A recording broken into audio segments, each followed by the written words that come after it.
Geezer Geeks are so great. Really, they are making podcasts great again. I only listen to them.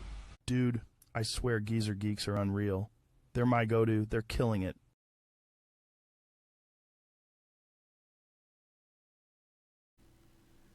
Welcome to Geezer Geeks, gentlemen. And does Polly want a cracker? Anybody? Absolutely. Yeah? You crackers would like a cracker? Yeah, we're crackers, that's for sure. Crackers like crackers. There's a little salt on it. Well, welcome to the latest episode of Geezer Geeks for those that are joining on the stream here. And we've got some things to cover tonight just to kind of update over the latest week since we've done this. And it'll be a shorter show because there will be plenty left for the after show. So we'll go for about an hour and a half or so. So get your favorite adult beverage, your grug and your grog, and make it a comfortable geezer geese with the geezers as we gaze on that which needs to be geezered on. Is that right? Yeah. Sounds good to me. Sort of sound like kumquat. To go along with Clay's background, maybe they prefer a swill. True that. Yeah, some swill or grog. So we're going to cover a few things here. There's obviously some updates on the latest information regarding the assassination because of the telemetry that we all talked about that night that was going to just be plentiful in ways never before and would start coming out. And then the topic that we started with was the rise of the independent investigators and content creators.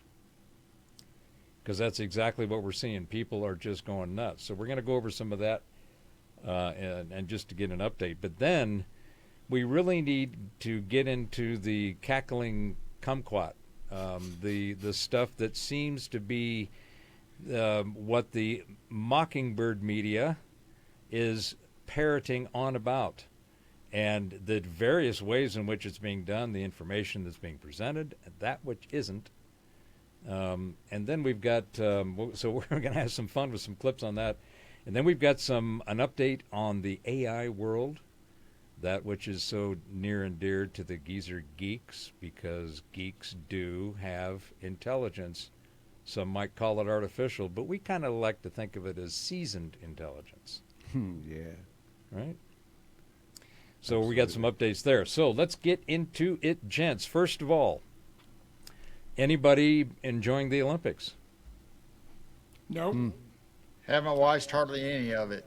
You haven't watched hardly any of it. Well, that'll make this this next piece interesting. I have always been. Piece. What's that, Clay? I did see a little news about the swimmers and swimming in the river. In the sewer outlet? Yeah. Yeah. But apparently they fixed it. Well, I mean, there's all kinds of, from the opening night with that ceremony, right? Right. There's been, a cacophony of crap thrown at this thing. And I can see reasons on both sides to go yeah or no. But the question I had, or my observation was, there was some of my left of center to maybe over past the fence side of the ideologies Over the cliff. who were posting stuff about, well, if you don't understand that it wasn't Christian, it was Dionysus and blah, blah, blah. I'm trying to justify the whole thing. And, it was the pageantry, the artistry, the production, the execution. The theme was just on another level. And complaining about people who were complaining about that. People who were saying, I don't know, that just kind of what was going on there. What was the message?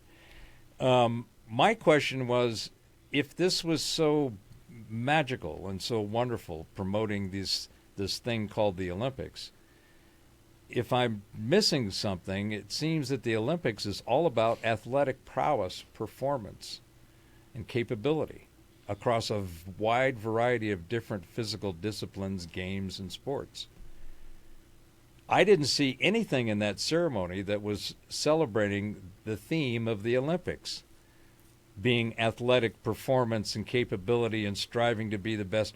I saw something that was completely antithetical to supporting the theme of the Olympics. I saw this clown show, like they all have been, and it could have been artistically done exceptionally well. I'll give you that, okay? It might have been amazing. But isn't the Olympics supposed to be supporting and promoting athletic performance? There's nobody in that performance that they did and that I saw could get anywhere near an Olympic sport. Right. Then they wouldn't know it if they got next to it or near to it to see what it was. So my question is, isn't that what this is supposed to be about? Why is this message of nonsense and complete disconnectedness being pushed and promoted over athletic performance, which is what the games are about? It's about nations, ethnicity, athletic prowess and performance, and competition. That's what it's about. Well, I mean, the Am I wrong? I mean, what am I missing? The large woman in the center in white with it looked like the halo over her head. She probably get a gold medal in belly flops or cannonballs. I'm pretty sure that's an Olympic sport now, right? Yeah. Do you remember? Do you realize that the Paris Games, the first ones were in 1901? And did you know that in those games, one of the competitions was balloon racing? Hot air? Hot air balloon, yes. Hot air balloon racing. Well, that was how does that go? that was at the time, I guess that was another way to race. I mean, you didn't have race cars in 1901. Mm-hmm. You basically had buggies and stuff. So Did Phileas men will Fogg be win? men. Men will be men. I'm in my yard with my balloon. I look over at your balloon and be like, I bet mine's faster. And the other guy looks over and says, you want to race? Yeah, they start pumping their flames. Then, All you need is a bow and arrow with some cloth around the front of it and with some gasoline or some type of flammable liquid. That's how you took out your competition. be like a scene from the Wacky Races on the cartoons. Well, it's my opinion that it's more of a halftime show than an Olympic sport. If they wanted to have a big, huge opening at the beginning, that's when they, showing off, hey, here's all of our guys from, China. Here's all the people from USA. Back in the day, they did the big parade, and it seems nowadays everything has to be a halftime show. Beginning of the Olympics, halftime show. The end of the Olympics, halftime show. Everything. Well, they should have brought our That's kind favorite of a person in there, Kamala, and have her do her hoedown on stage or something then. What was that? She had a rally, I guess, in Georgia, and there was some woman rapper that I've heard the name. I've never seen any of this performance or the content, but I saw her up there at this event. Megan Thee Stallion, I think, is her name? Megan Three Stallion. Three Stallion. Is that what it is? Okay. Yeah. So I went, really? That is what you want to have promoting you? I can see I can kind of pick out the demographic that, would resonate and relate with that. But, okay. So, anyway, back to the Olympics. Did you also know that one of the even more interesting races back in the 1901 Paris Olympics was pigeon racing? Yeah. I Interesting. remember reading that somewhere. Yeah, Now- carrier pigeons. My Well, I guess We that know was a big that- thing back then, though. I mean, they actually Yes. used that stuff. And you guys know that on a separate note, the falconers, right, that work with falcons over in the Middle East, the Turks and some of the indigenous cultures in the Balkan mountain regions, those guys are badass with falcons and horses. And, I mean, they are huge. But anyway, so my question on the falcon racing or pigeon racing at the Olympics is, how do you know who's ahead? Because pigeons kind of go like this, right? They just kind of just like, okay. And, you know, they're so anyway, that was an How odd do you one. do a And play-by-play on that? yeah, right? The commentary. I'd just smoke a big old bowl and have a shot of some scotch and say, all right, let's see where this goes. And one last Olympic event in the 1901 Games in Paris was tug of war. Oh. Hey, that's a That you know, would be a that's team a sport. feat of strength there. I mean, that's a competition of strength, team against team. I've seen video of it, and it's quite interesting because you just had, this is, you know, 1901. They're out on some dirt spot, and there's about 30 guys on one side and 30 guys on another, and then this rope, and it looked like about 7 or 8 guys on each side.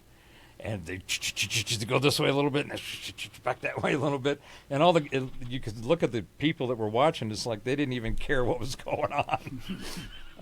They weren't even paying attention to it. But these guys were just struggling back and forth. So I find, you know, back to the theme of all the controversy and the crap around the ceremony. It's like, if you're doing something that is supposed to be nation-based, ethnicity-based, experience-based, and competition and athleticism-based, and doesn't have to be athleticism. Have you guys seen fencing lately? I mean, I used to think that was some kind of like on God, you know, and Right. but they got these, now it's these long, really, it looks like it came out of a slinky and it was straightened out and just kind of, and it's got some little ball on it, and they're all masked up, but they have cables on the back of each one of them. And the idea is to whip around and apparently touch and get a point with the tip of that sword. So to me, it's not really what I would always thought fencing. To me, it's like whipping. Because that's all this thing does is, and they're just trying to smack each other. They probably put the little ball in the front after they killed a couple competitors. So it's not like swashbuckling in the movies. Dude, Swashbuckle. don't do that. I almost blew that water all over the screen. Nah. That was awesome. Did you see the video where the one girl, I think it was during fencing, she was hurt or on the ground, and they were all rushed to her, the trainers and all that, and somebody brought out a chair, and one of the trainers sat down in it thinking it was for him instead of getting the girl up off the ground and putting her on the chair. That's awesome. There was another one that I saw. You know, the surfing is the only events that aren't held in Paris for the Olympics. They're held they were in Fiji on one of them, and now I guess they're in Tahiti for some other events because they got to have the right waves, right? Right. And I don't remember when surfing was added to the Olympics, so that kind of surprised me that it was even there. And then as a trivia question, it's like, what sport is not held? And we asked this last time in Paris, and you know, the senior Goodall here got it. So right off, and I was like, damn it, I wanted to hang on to that for a minute, try to work it. But anyway, so there was in the Tahiti, there was some guy, I can't think of his name, I don't think I could pronounce it when I saw it, but he went out and caught a wave and then finished the wave and was going back to get his board, and his shorts came off. So his ass was hanging out. So you could see him when he went for his board. It's like it's just a big old moon. So that's getting some viral play because it's like, yep. That was great. They should have moved the surfing competition closer to France, which would be in Portugal. What's that one city on the coast where the waves can be over 100 feet high. Oh yeah. Yeah. Now that would cut out the fakers and the not so good surfers. Yeah, it's definitely a select few that go hit them big waves, the big wave surfers. I mean, the guy's this big, and the friggin' wave is, all right. Just see a little white trail behind their surfboard coming down this huge mountain of water. Yeah.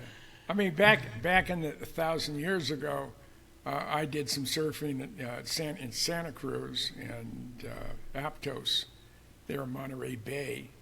I had a redwood board, and I also had a 49 Ford Woody at the time, but that I bought for $600. That's TMI, Jim. I mean, we don't know how big your Woody is. We don't want to hear about no old Woodies. Yeah. And we had Mike Moore. We were at Aptos, and he just got drunk in a skunk. So we tied him to his surfboard and pushed him out. And all of a sudden, one of the guys looked up. I think the board flipped over. So we went home, run in there, turned him over. He was gasping. Fortunately, he hadn't been under that long. I mean, I'm surprised I made it out of my teen years, considering all the stuff I did. Actually, starting from about 10 until I was requested to go in the service or spend some time behind bars. You probably only had those big giant longboards back then, huh? Yeah. I mean, they weighed a ton too. But now the boards are what, 40 inches. Some of them made of composite materials or fiberglass. Yeah. A buddy of mine lives in Fallbrook. His son actually makes boards, and there's not much to him, but he does beautiful artwork on them for them. So. Well, when you think about it, Thor Heyerdahl. Yeah. Made it across the Pacific on reeds. Yeah. Right? Yeah. And canoes, I mean, we have found the archaeological evidence to date is all over the place. They've even found them down in Antarctica. So... of course, how much was really lost. Yeah, I think that was a wrong turn somewhere on that navigation. Maybe Antarctica was green then. Yeah, that's right. Could it be? Yeah. Hey, they surf in Turnagain Arm outside of Anchorage. I mean, they have 45-foot tides. The Turnagain Arm, as they call it, is very shallow. And when the tide's going in, it is a rolling white cap going for 25 miles. And then when it's coming back, it's the same thing. So you go in there with a dry suit. You're not going to do it in a wetsuit, because the only thing keeping the water from freezing, because it's like 28 degrees, is the movement. And it's salt water also. So, but I've seen people actually doing windsurfing and surfing on Turnagain Arm last time I was in Hawaii. And it's not Hawaii, into Alaska. So if you're really into a sport, that's what you're going to do. I dived that parasailing and, taking off from a boat, with your skis and then getting enough up and then taking off into some nice wind drafts and updrafts. I mean, that's like, okay. That makes me want to try the wingsuits. Oh, yeah, the squirrel suit. Yeah, that would be kind of fun. That just looks like a whole big rush in a huge way, because you have some control where you can go and you can get back up and you can stay up for a long time. Yeah, but one of the leading world's foremost squirrel suits, he was coming down. He was blasting down at maximum speed, and he hit an outcropping, and it was his body was so mangled. The only way they could prove it was him through DNA analysis. Wow. I always watch those videos where they dive off the cliffs and they look like they're just like right next to the edge as they're sailing down, getting their velocities. Like, oh my gosh. A lot of them are. Some of them will reach over and actually touch the side of the mountain as they're going down. You have a death wish. That's the only way I can put Well, it. with all of the stuff that used to be and is now in this thing called the Olympics, this sporting event of all sporting events for the global consumption of the population. I mean, if they can have hot air balloon races, why can't they have wingsuit races? Do some kind of. To me, that would be like, okay, I'm going to go see that.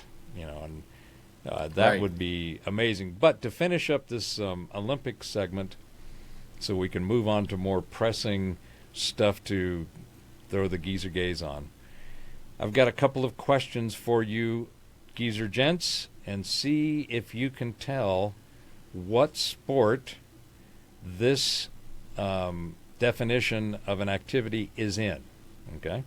Oh, So it's a definition of something that happens in a particular sport, and it is delineated, as I'm quoting it, in the official rules.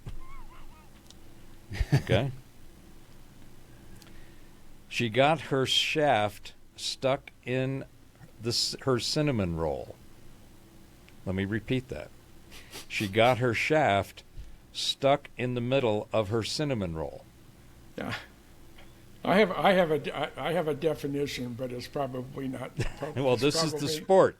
What sport is this from? She got her shaft stuck in the middle of her cinnamon roll. I have no idea. The only thing I can think of would be the high jump with the pole. There was that pole vault. pole vault. Oh, yeah. The only thing I okay, think yeah. of the pole, and then they stick it in that hole. I would think maybe that could be the cinnamon bun. That's pretty good, Clay. I wouldn't have thought of that, but you're right. That could easily be that. But wrong answer. The answer is the kayak chase.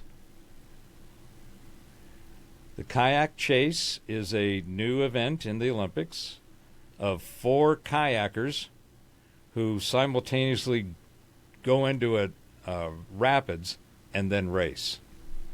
They have flagpoles, kind of like downhill skiing, different things throughout the rapids. So they have to kind of pass through some of that, so that's cool. But what happens when you get to one of those poles, one of those checkpoints, and you try to do a roll, which is known as a cinnamon roll? And you've got your paddle, right? Because you're kayaking down this thing. Well, if you go into that cinnamon roll and you get the shaft of your pedal stuck in your cinnamon roll, then that is a deduction. You have to keep it out. I hate that. Now, I'm saying, okay, she got her shaft stuck in her middle of her cinnamon roll. Really? That's what you're going to call it? All righty then. What else you guys got in your little sport? Well, go ahead, Jim. They can't. So many venues, they can't give away tickets, and the tickets they're selling at 10% of what the list price was. And for probably prior to the Olympics started, they would probably have it being scalped. There was one shot, and I can't remember what the activity was, the sporting activity. It was outside. There were 5 people in the bleachers. 5. Wow. I mean, they showed the entire, one whole area. There were blue bleachers, and right in the middle there were 5 people.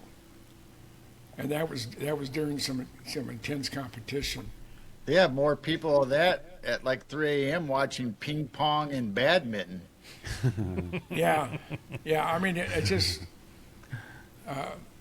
this may kill the Olympics. Well, the 2028 is in L.A. Oh, Jesus. Oh, that'll, And the 2034 winter is here in Salt Lake City. Yeah. Now, they went out and celebrated winning this bid, and I had to remind people in the Facebook chats that they didn't win anything. There was nobody else that wanted it.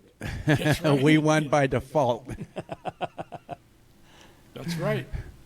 That's right. Are we Well, going to enter an illegal immigrant team into the Olympics when it's here in the U.S. or? Well, Swimmers, maybe? Yeah, they have this. Yeah, they have the swimming contest and the wading contest, but it has to be a flowing river. They could be called the wetbacks. Oh, No. wow. Oh, Went there, huh? blasphemy. How could Woo, someone dog! say That brings back some decades ago, don't it? Oh, yeah. Well, that's what Eisenhower called the operation to move out or push out 1.3 million illegals that were here. It was called Operation Wetback. So, you really can't condemn us for using that term, since it was an official program back in the 50s. Well, that's just a bigger part, or a symptom of a bigger problem, which is the bullshit that we've been talking about ad nauseum on. Well, what's going on with the language? Why in the hell are you talking about things that make absolutely no sense? There's a whole bunch of reframes. It's brain staining, not brain washing. It's not AI. It's expert systems. It's mental illness from parasitic implants through the education system. Of Right. that, there is no doubt. The carbon units that have been processed through that system are now all around us. And we're seeing how well that system turned out productive participating carbon units. But go ahead, G. No, I was just going to say, in honor of our future topic, I'm going to say most of them probably had their brains caramelized. Right? Kamala-ized. Come on. That's there's nothing like nuggets of knowledge and wonderment that just randomly pop out of the geezers gazing and geeking. That's awesome. Caramelization, you can't go wrong with that process. No. It's kind of self-feeding almost in a way, don't you think? So one last thing that I wanted to share in this new sport, the kayak chase. I'm like, why hasn't that been around before? I remember seeing it. Yeah, it's because how is it different than sledding and the bobsleds and all that stuff? It's that kind of same thing, but anyway. Well, they're trying to add new sports to get the younger crowd in. That's why they did kneeboarding and Skateboarding. all that stuff, and even in the skiing, they added the snowboarders to that even. What's that? Yeah, pull it back. Oh. It's too much light. It's my granddaughter. She just vid chatted me. Oh. Oh, nice. There you go. Yeah. Hi, sweetheart. She's going geezer. Yeah. Hi, sweetheart. Gramps is on a show.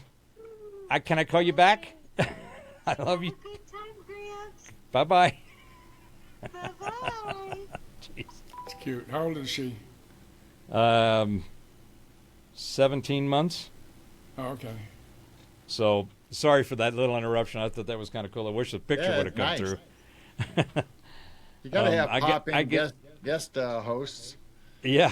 Well, I get 3 or 4 of those a week, and it's just like I just go, okay, it's time.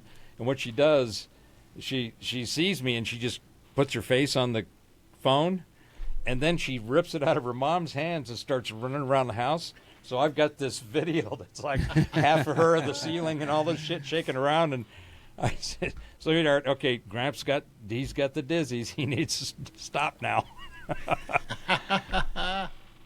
So thank you, and appreciate your indulgence there. I thought it was kind of cute. So the last thing in this new sport of kayak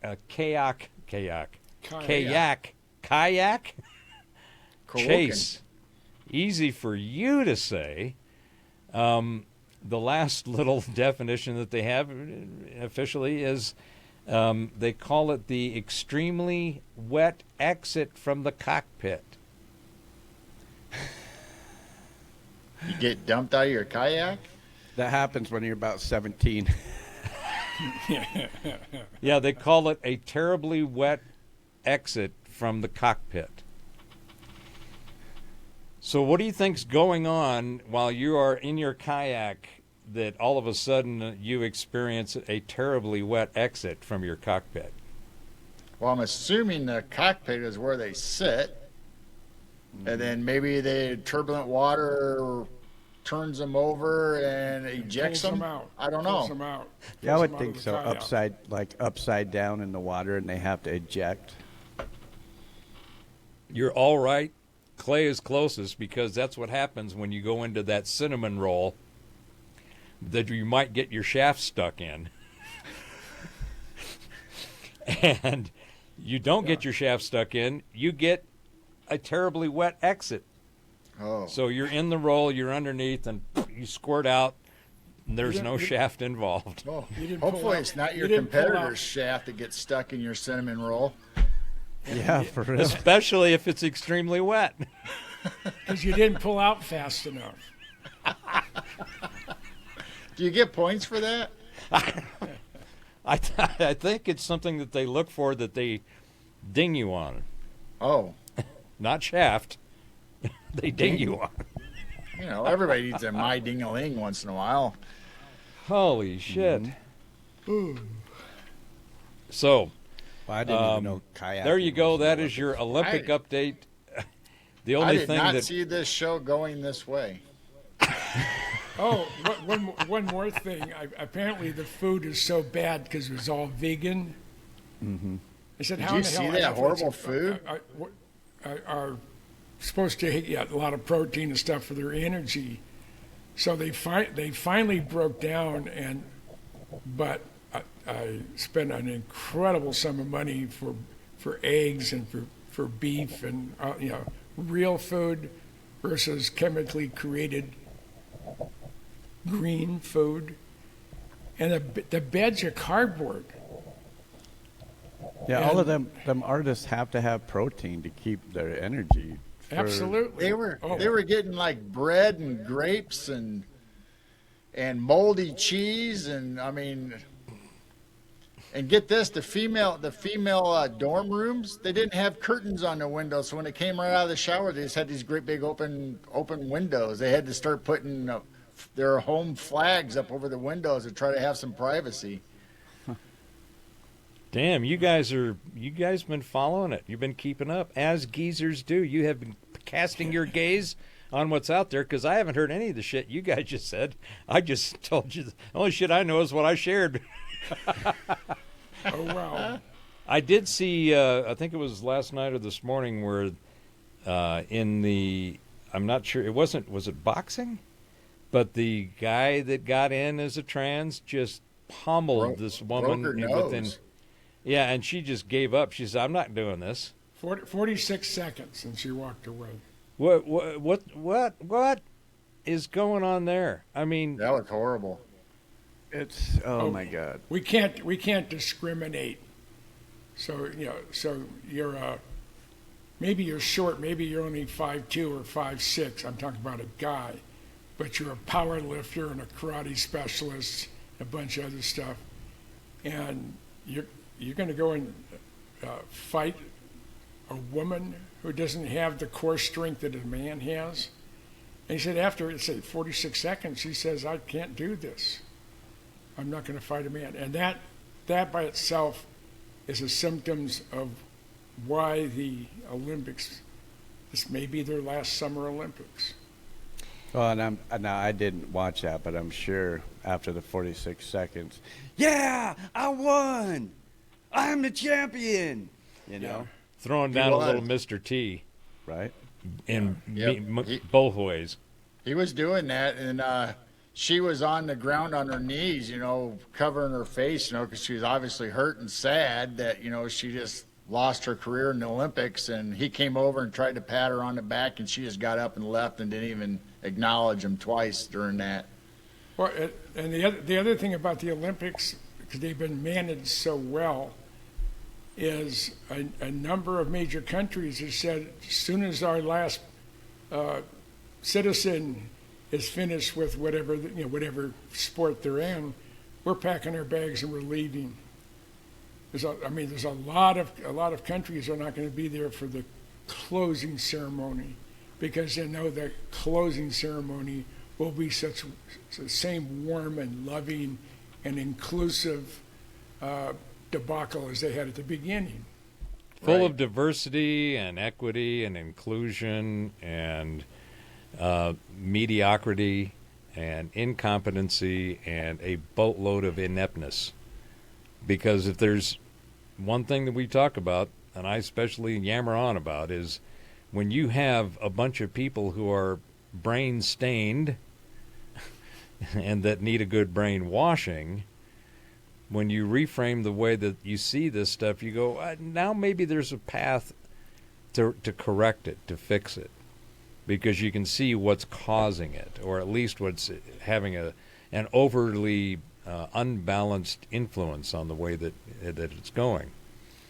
And part of that is this idea that repetition is one of the most effective persuasive techniques that has been used throughout all of history. When you repeat something as many times as you can and that you feel is needed, you will turn the tide. You will get the herd to go in a direction. So that's what we're seeing, in my opinion, a shitload of. We've been covering it for the last month or two. Yeah. And it has now gotten to a point to where it's just a target-rich environment for geezers who gaze. We cast our gaze and gander upon the group of nonsense, and we've got some new nonsense we're going to cover right now. Go ahead, Jim. Yeah, the other thing is, they've already announced that the Olympics have put them $300 million in the hole. And and they're not even done with because no one's buying the tickets to the events. Mm-hmm. Well, I try to tell people that on the Facebook post. They're like, I'm like, this is going to cost Utah taxpayers millions. And everybody's like, oh no, it's all federally funded. The money will be given to us. I'm like, do you guys realize that when the Olympics were here last time, they went 20% over budget? Who do you think paid for that? It was actually 24% over budget. Who paid for that? The taxpayers paid for that. That's who paid for that. Yeah, a lot of people don't remember or realize that Mitt Romney was one of the guys that was brought in. It was the 90. Was it 92 or? No, it was in the 80s. It was the 80s that he came in and saved it. Yeah. Yeah, or pulled it out or whatever. Yeah. But that has been a recurring theme. I was in the 84 Olympics in L.A. and I was at the 96 Olympics in Atlanta. And, we had all, they've been so socially politicized that and culturally influenced that you've got all this other crap wrapped around, again, the point I was making initially.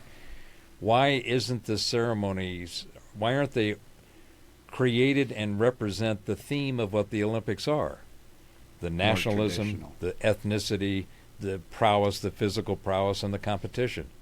That's what's going on. That's what people are coming to see, and it's done on a global basis. So why isn't this even totally turned into people of the world? Can we please get along? Here's an example of getting along in this gathering of all of these carbon-based units, of all this diversity. The equity is that they have the ability to show up and perform. The equality is all of the individual capabilities. Not everyone is equal. There is no you can't make anything equal. That's a part of the screwed up narrative of what is polluting all of the throwing all the parasites into the craniums of the carbon units. It's a bunch of what? Come on, you've got to pull that stuff out. You've got to find your force field. So what, no participation trophies? That's what you get. You get the kids we have today. I know. And the young adults we have today. And Harley decided, we're going to embrace DEI. Who's your market? Oh, those thugs you see on the corner bar with tattoos and vests and long hair and beards and choppers and big Harleys and all sorts of other stuff. and you're trying to tell them to go kiss your ass because we're going to cater to the sensitive side of humanity. I mean, So Harley's going to make little electric scooters or what? Oh yeah, That'll be next. They'll be like Vespas. they already have a Sportster size an electric Harley, and now they want to do it on the equivalent of a Road King or a Street Glide or whatever. And the guys who ride Harleys, there are a few women, but most of the guys are going to say, "Screw you." I'll go to Indian, or I'll just take my frame that I have that works good, and I'll put an S&S motor in it. Right. And I'll never have anything more to do with Harley. And Harley that's enough. That is enough to kill the brand, literally kill it, because absolutely 99% of the people I've met right when I was riding my Harley for 40 years. 99% of them think the same way I do, or are as patriotic as I am, and love America as much as I do. And they're going to pull this crap. If I was a stockholder of Harley-Davidson, I would file a major protest. I mean, obviously they didn't learn nothing from the Bud Light fiasco. And the tractor company, and was it Caterpillar? And John Deere. Or Caterpillar's one of them also, but and then one of them, I think it was Tractor Supply. Yeah, Tractor Supply. After about not more than a week or so, they fired their DEI wing of the company and apologized, and they got him back in they're not 100% back, but it's better than stepping on your dick like Bud Light, because they're still pushing the diversity crap. Mm-hmm. Yeah, we are the most diverse country on the planet. The amount of racists in this country are a tiny percentage of them, and most of the real racist Americans are black. Well, I would submit, Jim, that the real racists are the ones that are in this ideology on the left, because they're the ones that are constantly pushing, delineating, defining, categorizing, victimizing, and oppressing, and supporting, and all the shit. If you hear race, it's coming out of people that are already stained with that ideology, don't you think? Yeah. Yeah. There was someone had a post said if race isn't important, I forget what the subject matter is, then take it off of job applications, any type of applications on there. Remove the need to put down your ethnicity. Did you hear? I think it's in New York. They passed it, I think. But what they're trying to do is remove father and mother off of birth certificates, and they are now contributing parents. So it's something like that, and I'm like, I have two words. What? I have two words for them. Fuck you.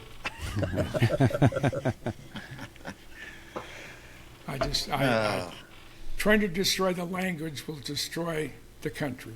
Yep. G, you were about to say something? I sent you a picture, thing of some DEI closings for colleges in Messenger. This is going to be rich. Some recent ones. I don't see it here.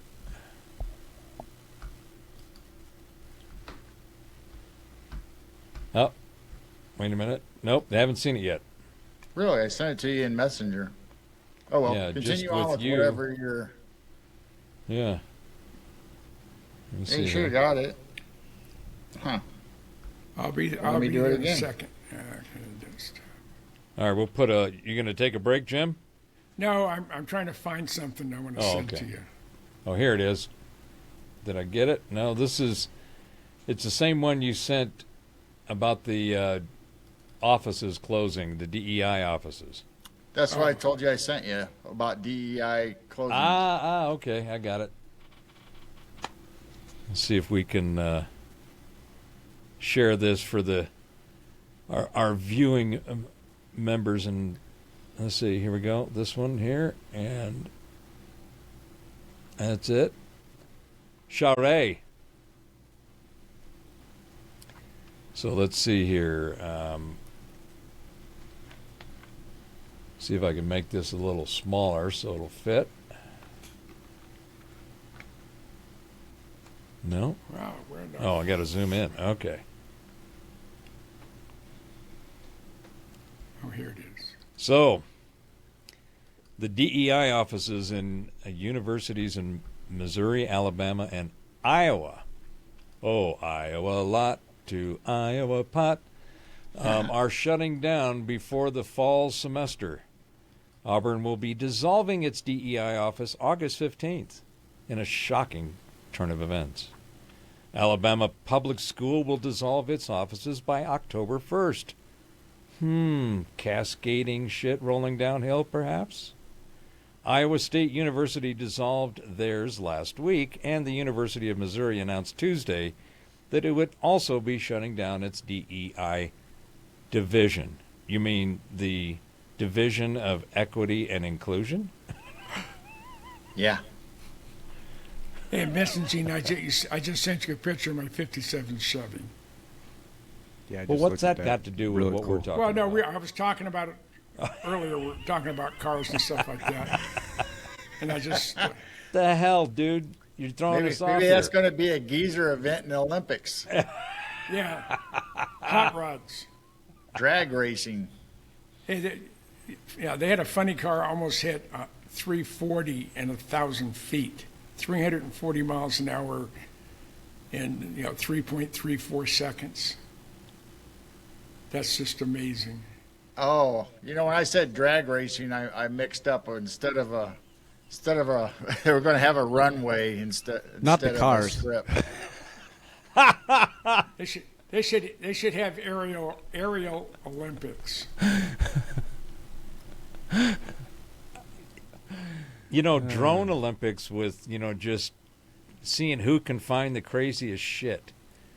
They're just flying around, seeing what's going on and capturing some shit that nobody thought that they were going to be How captured. come we don't doing. have 360s or GoPros on these surfers going in the tunnel or getting wiped out or some of these other events? Have GoPros on them, man. I want to see you up close. What's Yeah. going Speaking on. of drones, here in Salt Lake City, we just got, actually it's in our neighborhood, we just got a report on the news that somebody had been flying their drone around and looking through windows.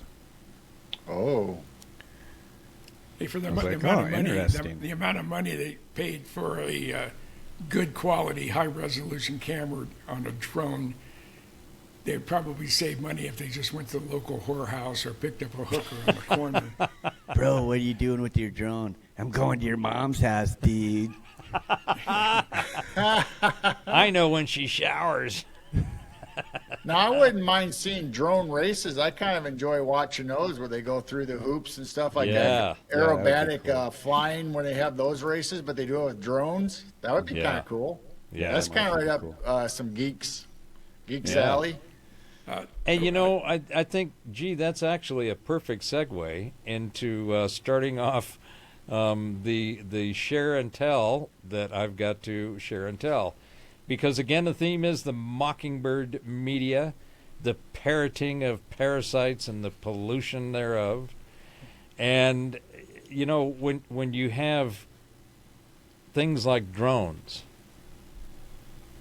there's kind of a connotation to them, right? There's a lot of them. They're kind of programmed the same way. They kind of do the same thing. There's a lot of droning going on where you just keep going over and over and over. They keep droning. It's like, really? You were Yeah. talking, just before you changed the segment, I had remembered something. When you're talking about the Olympic Village, they don't have curtains. so the females were putting up their flag. When I was in the stockade at Shepherd, right across the street from the stockade were the WAFs, the female Air Force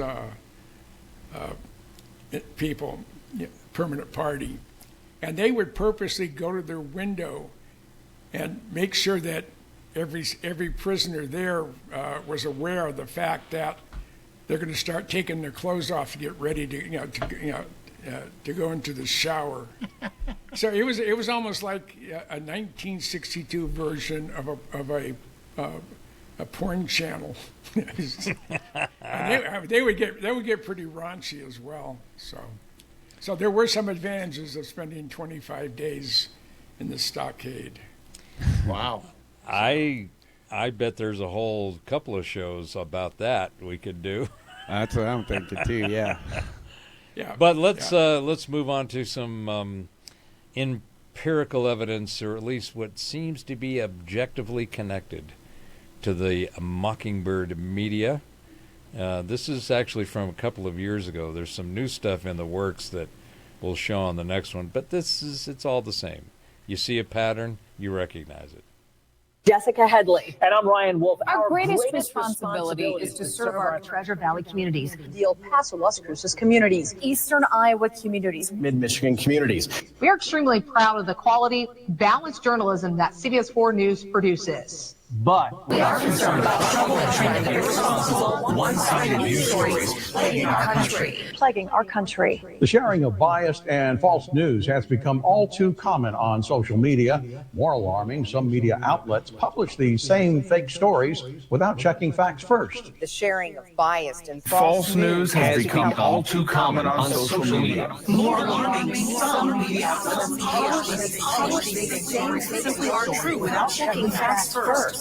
Unfortunately, some members of media use their platforms to push their own personal bias and agenda to control exactly what people think. And this is extremely dangerous to our democracy. this is extremely dangerous to our democracy.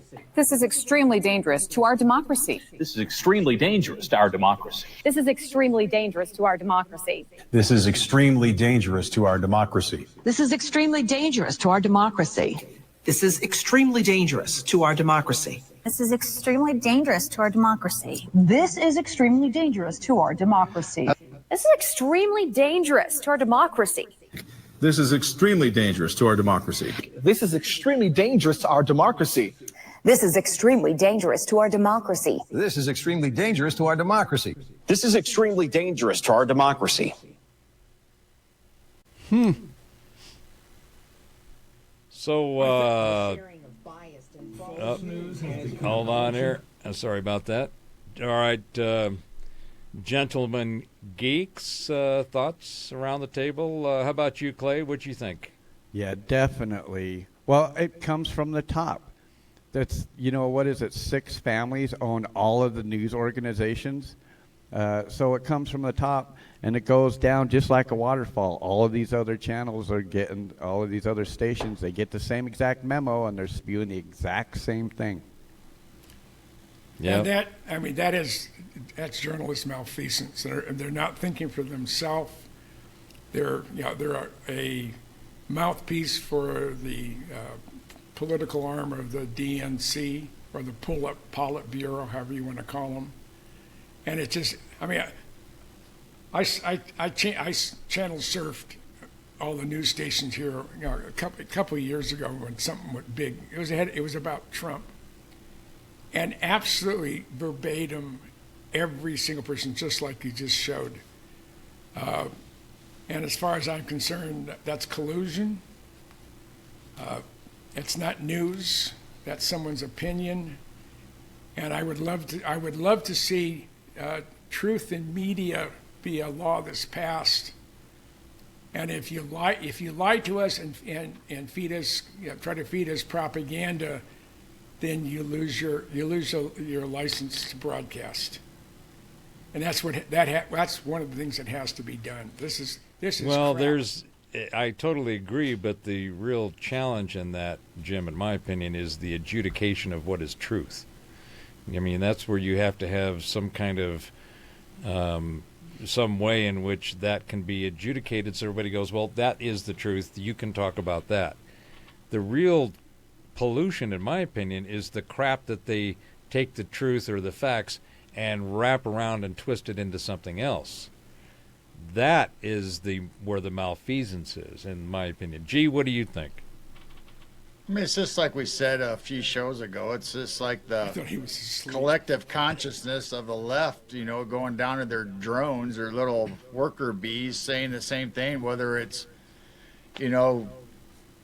the democracy or even the Build Back Better. How many times have we talked about every news agency and every government you heard around the world kept saying Build Back Better, Build Back Better. They just keep pushing it out there. Have you seen all the Build Back Better hats? I mean, well, but Jim, these are really popular. But Jim, but I have.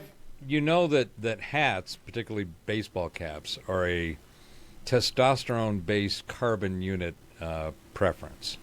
Okay. Yeah.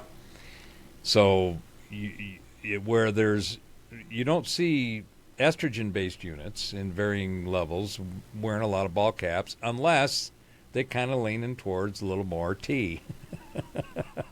So, a whole nother rabbit hole, but I think that what we're seeing is, and this is what I want to get into now, we're seeing the kind of manipulation of language, right?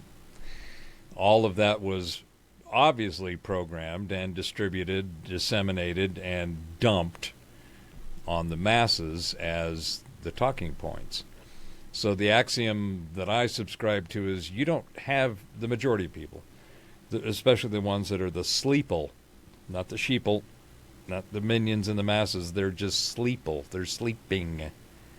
They're not paying. They're spending too much time examining the backside of their eyelids. But the thing is that the change is something that happens with the language. So you noticed how, for the longest, most of the year, the main theme against Trump has been wrapped around this theme of Hitler, right? Yep, you can't elect Hitler. You can't let somebody like Hitler be in office and have all these responsibilities, because we all know what Hitler was like and what he did. So why would, if we actually have the reincarnation of Hitler, then anybody in their right mind would think about, well, the rules are off. You can do anything you can and to get away with keeping Hitler from being in office, right? That's how it's been pushed. So it's all personality, projection, and all this stuff, but it has been parroted in the Mockingbird media ad nauseum for just about any fucking thing that they're going after or using to try to get Hitler. Well, all of a sudden it seems there might have been a shift from my perspective. We're going to do a couple of shares here at the kind of points in this direction. You notice how you haven't heard Hitler much in any of their propaganda in the last couple of weeks? You notice how it's kind of like it's not there as much. Occasionally gets dropped in somebody's comment or rant about their emotional instability. But Hitler's been recently replaced with weird. Have you noticed that everything and the left isn't weird enough? Oh, they have to call the conservatives weird. Oh, the examples are rampant. They are legion.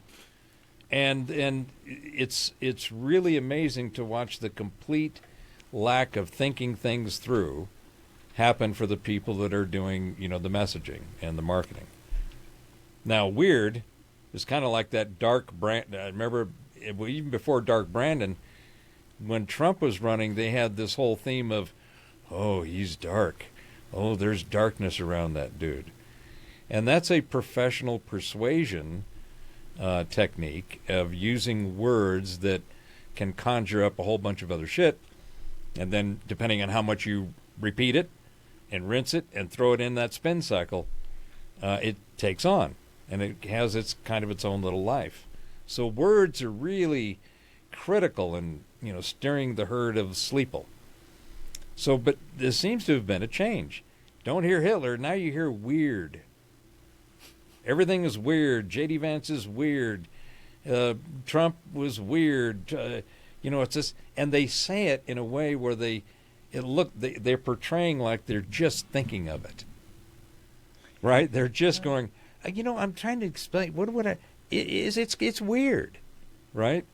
And you look at it and you go, I mean, if you have got your bullshit meter just set to 2, it's going to peg.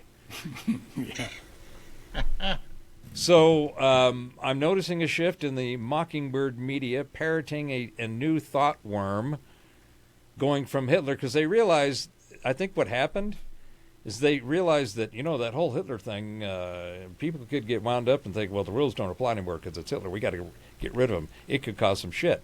And then the assassination attempt happened. And they're like, whoa, wait a minute, we might want to dial that back a little bit. So now because they've got cackling kumquat, and they have to change the narrative and the focus. They've gone away, so they're putting all the energy into her. The whole DEI thing, the ethnicity thing, Trump dropped it. This clip I'm going to play is like gold for going into the lion's den. I got to tell you, that brother has got some cojones, and they may be made of gold. But we've seen a shift. Nugget.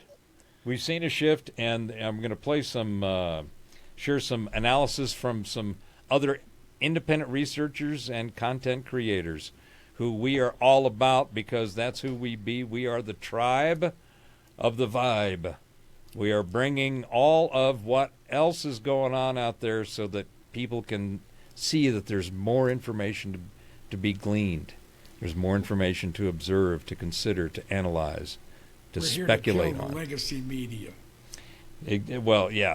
The Mockingbird media, as we are referring to it here. So let's share a little. I don't know if you guys are familiar with, where did my share go? Share me, there we are. Mark Dice, if you are familiar with Mark Dice. If you're not, he's a good daily follow, usually about 10-minute videos. He's been doing it for a long time. He's got several books, like 3 million subs. But here's his take on what happened when Trump went into the den called the NABJ. Now, I didn't know what that was, but all I saw was, hey, I'm a testosterone-based carbon unit. All I saw was BJ, and I went, what the hell's that? What does that mean? It's black journalists. You are now educated and know along with me. So let's see what Mark's analysis was of this and have a chin wag about it. Yesterday, Donald Trump sat down with the National Association of Black Journalists, a group of supposed journalists who are obviously black and are uncomfortable with the diversity in the industry. So they formed an association exclusively for only black supposed journalists, where it was a total clown show, and he was faced with nothing but hostility and disgruntled questions like this. Some of your own supporters, including Republicans on Capitol Hill, have labeled Vice President Kamala Harris, who is the first Black and Asian American woman to serve as vice president and be on a major party ticket, as a DEI hire. Is that acceptable language to you? And will you tell those Republicans and those supporters to stop it? Actually, let's have old Joe himself answer that question so we can put to rest any question about whether or not Camel Face is a DEI hire or not. To me, the values of diversity, equality, inclusion. He read the teleprompter wrong there. It said equity. That's the new cultural Marxist buzzword. They shifted years ago from equality to equity, which means that, of course, they don't want everybody to be equal. They want the non-whites, non-straights, the non-Christians, the non-Americans to actually have more rights, have more benefits, have more of everything. To me, the values of diversity, equality, inclusion are literally, and that's not kidding, the core strengths of America. That's why I'm proud to have the most diverse administration in history. It taps into the full talents of our country. It starts at the top with the vice president. Yes, that's why he picked the woman who dropped out of the 2020 presidential race before the year 2020. She dropped out in December of 2019, before any of the primaries, because she was polling so low and she was getting zero donations from any financial backers that she read the writing on the wall that her campaign was doomed. But you just go ahead, Miss Black journalist, and keep gaslighting the American people, hoping to convince them that she was picked because she was qualified to be the president. She was always of Indian heritage, and she was only promoting Indian heritage. I didn't know she was black until a number of years ago when she happened to turn black, and now she wants to be known as black. So I don't know, is she Indian or is she black? She has always But you know identified what? as a black woman. I She went to a respect historically either black one. college. I respect either one, but she obviously doesn't, because she was Indian all the way, and then all of a sudden she made a turn and she became a black person. Just to be clear, sir, do And you I believe think, that I think she is somebody should look into that too when you ask continue in a very hostile, nasty tone. That's correct, sir. She's certainly not African American. Her father was Jamaican and her mother was Indian, and she was raised an Indian, as you can see here, complete with the dot on her head. This meme perfectly illustrates her interesting transformation from an Indian to a black woman. Here she is, back when she was first running for Senate in California. Certainly, you could become the first Indian senator in U.S. history, which would be quite an accomplishment. Knock wood. Knock wood, she said, and it sounds like Kakala has always had that creepy laugh. And here's a CNN segment delving into her incredible Indian heritage that was produced by, well, wait for it. My mother, who raised me and my sister, was a proud woman. She was a brown woman. She was a woman with a heavy accent.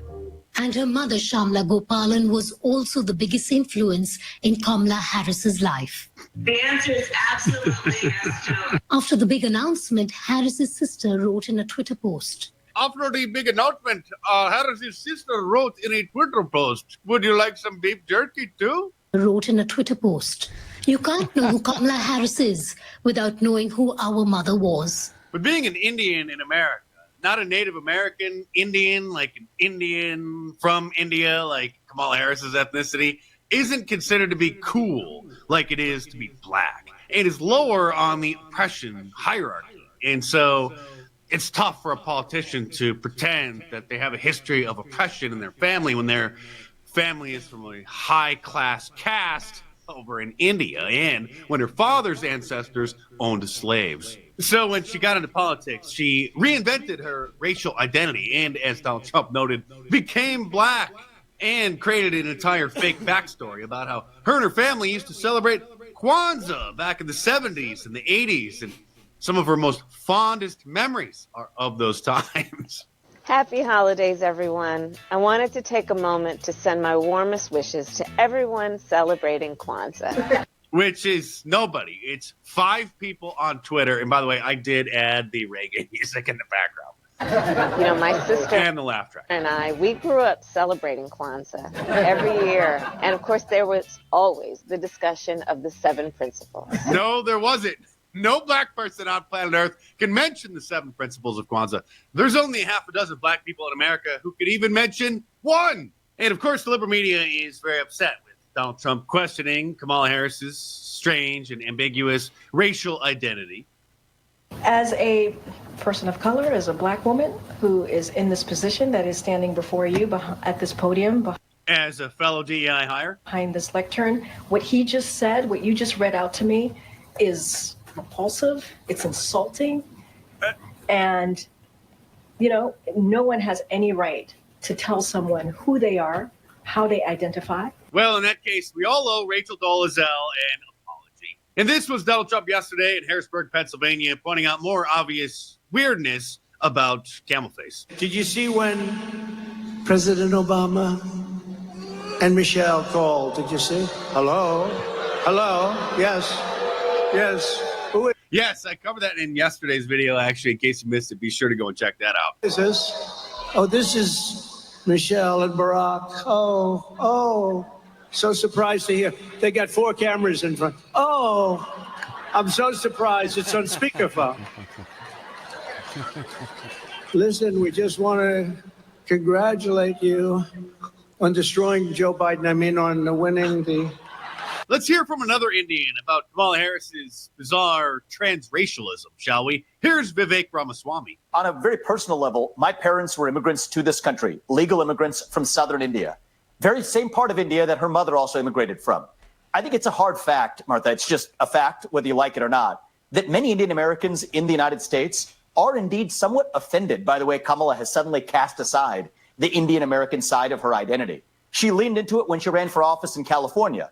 Big Asian American and Indian American population. So she wore that when it was convenient. She's wearing a different identity now when it's politically convenient on a national stage. Speaking of Indians, J.D. Vance's wife is also Indian, and they had a joint Hindu-Christian wedding. And obviously, their kids are half Indian, half white. But not everybody at MSNBC is aware of that. And so they're trying to continue to smear J.D. Vance as a supposed white nationalist. More and more Americans choosing not to have kids, which again emphasizes why J.D. Vance's comments about childless Americans, childless cat ladies. What does that woman look like to you guys? Well, because that is the core of the Democrat Party these days, obviously. Interesting is this natalism that comes from an authoritarian playbook, right? That there need to be more white children, right? That's the idea that there's, this is about great replacement theory, racism, right? This is what this is. So don't misunderstand it for him wanting more children. He wants a certain kind of, racist thing. Congratulations, cat lady. You just won this week's biggest foot in mouth moment. Could there be a bigger moron? And while Donald Trump was in Harrisburg, Pennsylvania yesterday, he mentioned that he was going to be returning to Butler, Pennsylvania, because he wanted to finish the rally that was interrupted by the assassin's bullets. As you know, this is my first return to Pennsylvania since our rally in Butler. We're going back to Butler, too, by the way.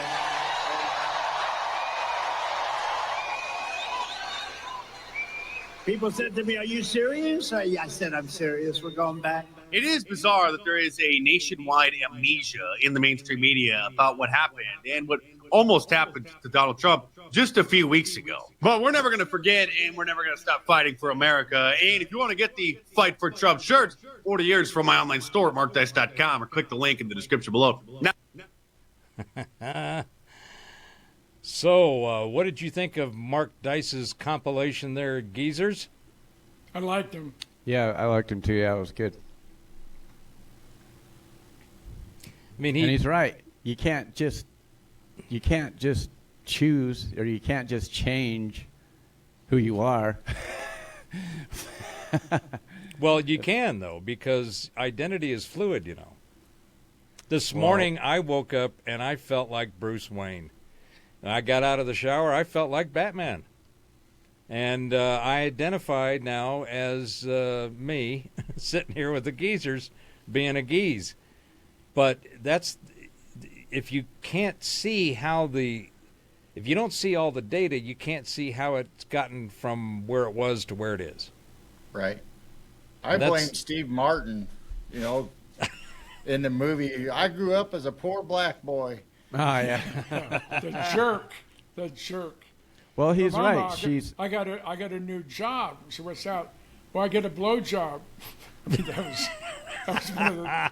He was right. When she was running in California, she was running the Asian Indian, ballot. And now that she's, moved on, apparently, her ethnicity did too. Well, my future cannot be burdened by the past. So you've got to unburden the future by taking the burdens of the past and making sure that the past and the future merge in a way that the unburdening is unburdened. Yeah. Jesus. Truer words were never spoken from Kumquat. Yeah, I find it's interesting when you look at the whole idea of, what Mark covered there was, a number of things. First of all, at the beginning of it, Trump jumping into that National Association of Black Journalists and just He wasn't angry. He said, "Hey, well, here's a question, and your whole thing is rude," and she was, right? She was trying to get some soundbite and push some buttons, thinking that she was going to set off a Trump catastrophe because he's going to say something. He was like, "No, this is what I'm going to tell you. Here's some questions, and somebody should look into this. And your rudeness is unacceptable." And I heard she either stepped down or got kicked out. I heard something right along after that. Yeah. That could be Kamala's new thing. The ethnicity of the future is not the ethnicity of the past. One hand has to be up and one hand has to be down. Yeah. And they can switch. You can be right up one day and left up the next. Yeah, but the way Kamala plays switch, she'll stick one up her butt, one in her mouth. When she gets tired, she switches. This is to keep her in practice.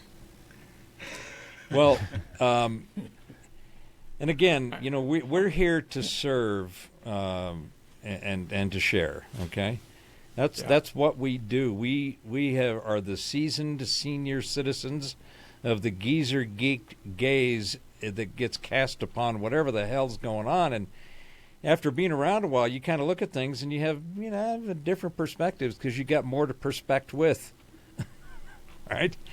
And you kind of go, well, let's keep looking at some of this. Here is, I think this is, I don't know if you guys know of Mr. Reagan, another great independent researcher and sharer out there. And he put this together, and it got on X, and Musk shared it.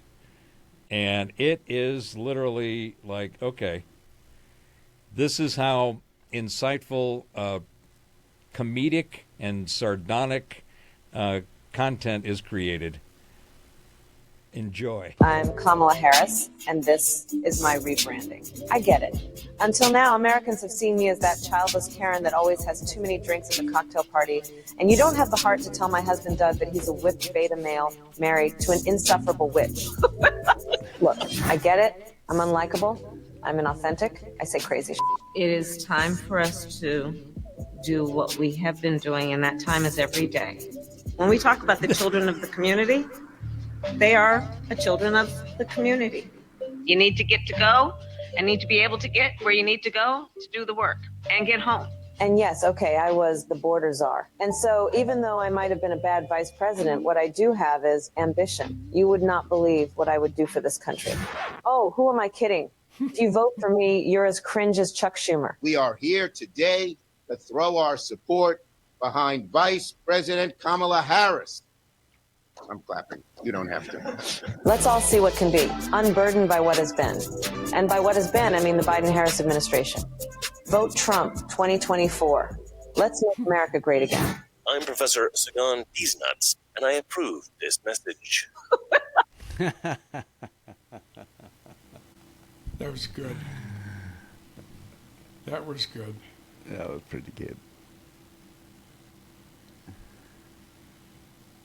You're muted. Robert, you're on mute. Unmute your mic. That is just another example of the independent content creators and independent researchers and citizen journalists. And I mean, normally that stuff would have had to come out of some marketing organization that, well, let's make this ad and do this. This guy just sat in his laptop at his house and put that together.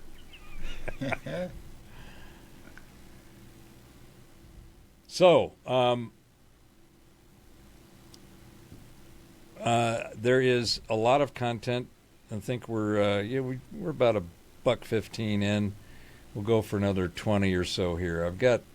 Let's get to the updates. There's plenty of Harris stuff, and it's. We could do a whole show just on that. Yeah, and I think we got the gist, and we've made a point. Let's see here. Where is? Okay. So let's get to some recent events relating to the assassination, the new data that's coming out. There's new videos and new stuff coming out all the time, which we knew would. But along the lines of creative thinkers, people who have some wit, wisdom, and the ability to articulate that, which I think Mark Dice falls into, and Greg Gutfeld and Scott Adams and all the other people that we've shared, Patrick Bet David. These people do a really good job of putting together some information and presenting it well. Well, sometimes we even get that from some of the politicians that we have, for however reason, put in place to be in a seat somewhere in the government, and they will go at things with some beautiful questioning and alliteration. And as it relates to what's going on with the assassination and the evidence that is being made available or not being made available, this is the hearing, one of the hearings that has gone on in Congress, and being led by the inevitable John Kennedy. He's funny. Now, if you don't know John, you will now, because the man is a master at what he does. So let's watch a little bit of this and then talk about what we think we saw. Help me understand this. The assassin Crooks fired his first shot, as I understand it, at 6:12 p.m. He was about 150 yards away. It's been reported that the snipers, the government snipers, saw him on the roof 20 minutes before. Not 2 minutes, 20 minutes before. Is that correct? Senator, that's the first time I'm hearing this. That is not correct based on the information I have right now, sir. Well, when did the FBI snipers see him on the roof? Just Secret Service sniper, sir. I mean, I'm sorry, you're right. That's Secret an insult, Service sir. sniper. No, I'm just kidding. I understand. I apologize. When did the Secret Service snipers, one of whom ultimately shot the assassin Crooks, first see him on that roof? So, sir, immediately upon the shots being fired, our snipers. I know that, but when did they first see him? You got a guy lying on a roof. Yeah. You got snipers in an elevated position. They can look down on the roof. You got the guy lying there with a gun pointed at the former president of the United States. And they shot him. Good for them. He's now dead as Woodrow Wilson, and that's a good thing. I'm sorry. God forgive me, but it's a good thing. But when did the snipers first see him? As soon as he presented himself as a target and a threat to the president, sir. And when was that? He fires initially a volley. I believe it was 3 shots. No, he fired at 6:12 p.m. Yes, sir. Okay, that's the first shot. So within 15.5 seconds of the first shot, he's here's what people are asking. Yes, sir. He was up. Crooks was up there. The snipers at some point saw him. Yes, sir. Our snipers, because they killed him. Yes, sir. When did they first see him? It has been reported repeatedly that the snipers first saw him 20 minutes before. That's more than a quarter in an NFL football game. Yes, sir. You don't know the answer? So I do know the answer, sir. I'm telling you that. What is the answer? No, they did not see him. They only never saw him. No, sir. How could they not see the guy? How could they not see him? They're in an elevated position. They're checking rooftops. They're looking around. There's 2 government snipers. How could they not see him? There he was, big as Dallas, lying there with a gun pointed at the president. How could they not see him? I believe he was obscured by that roof, sir. He did not pop up. The roof is flat with ridges. He's below the line where they would have seen him, sir. There is he did have concealment. I'm not going to say it's cover. He did have concealment and then ultimately gets into firing position and fires. And within 15.5 seconds of his first shot, he's neutralized. I've gone way over. You gentlemen need to answer these questions. Why would 15 seconds is a long time.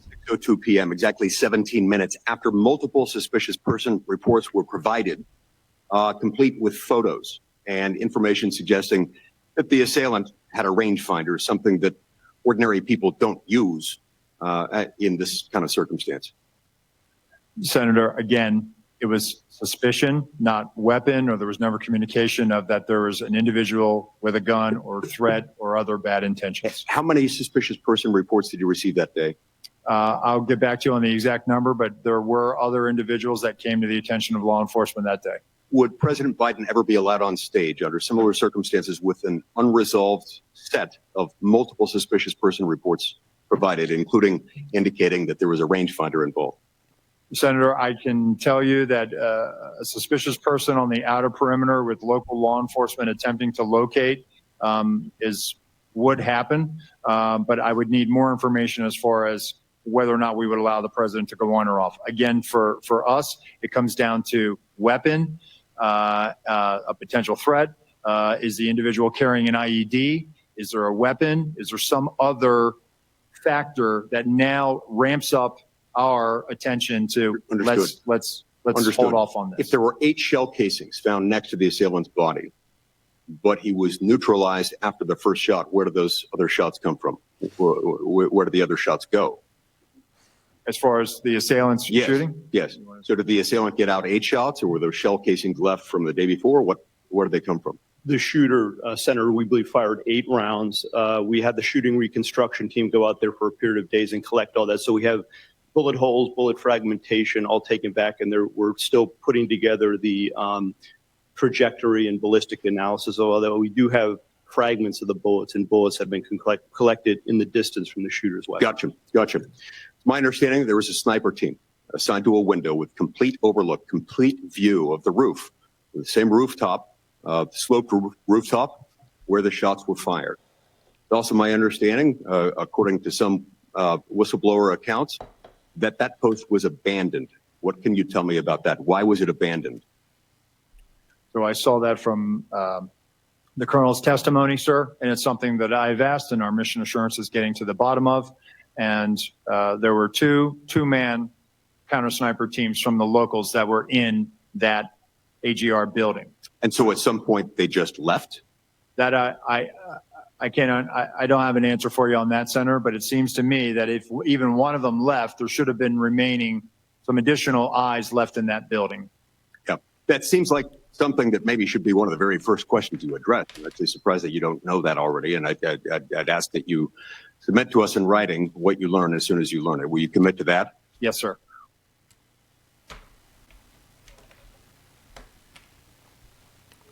I think the acting director is as involved with both, with every cell in his body to assist in the assassination of President Trump. Unmute yourself. I mean, those lying rat bastards. I want to see them hanging from a gallows. I really do. They have committed treason. They have allowed this. This isn't some mamby-pamby county fair we're dealing with. These so-called professionals, they have blood in their hands. It may be just a little bit of blood from the president's ear, but they also blood of the firefighter that was killed protecting his wife and daughters. Each and every one of those people that have come and sat in front of Congress need to be fired with prejudice the day that Trump comes in. I would fire every upper level person at the FBI. Actually, I would dissolve the FBI and require them to resubmit their application.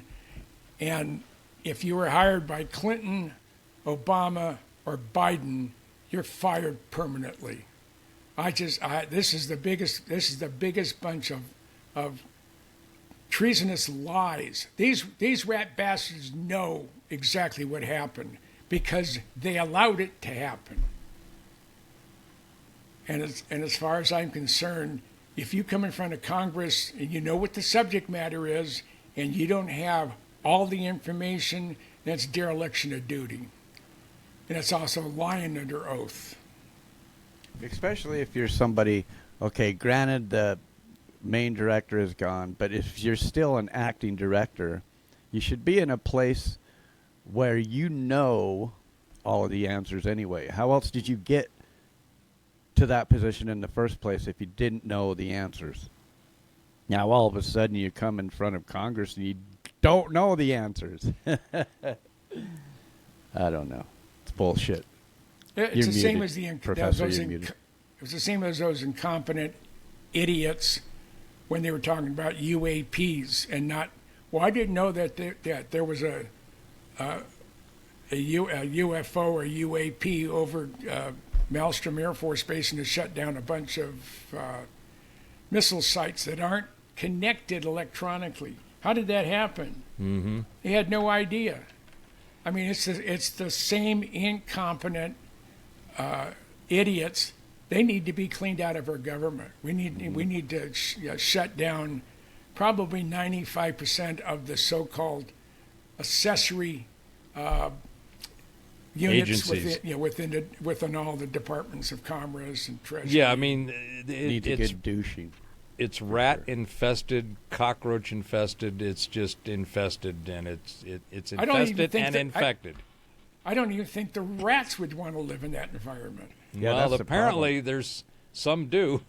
The problem is it's not just infested, but it's infected as well, like you were saying. Like, and the bug is going everywhere. And Clay, to your point, what you were saying a minute ago, before Jim so eloquently interrupted you as he usually does.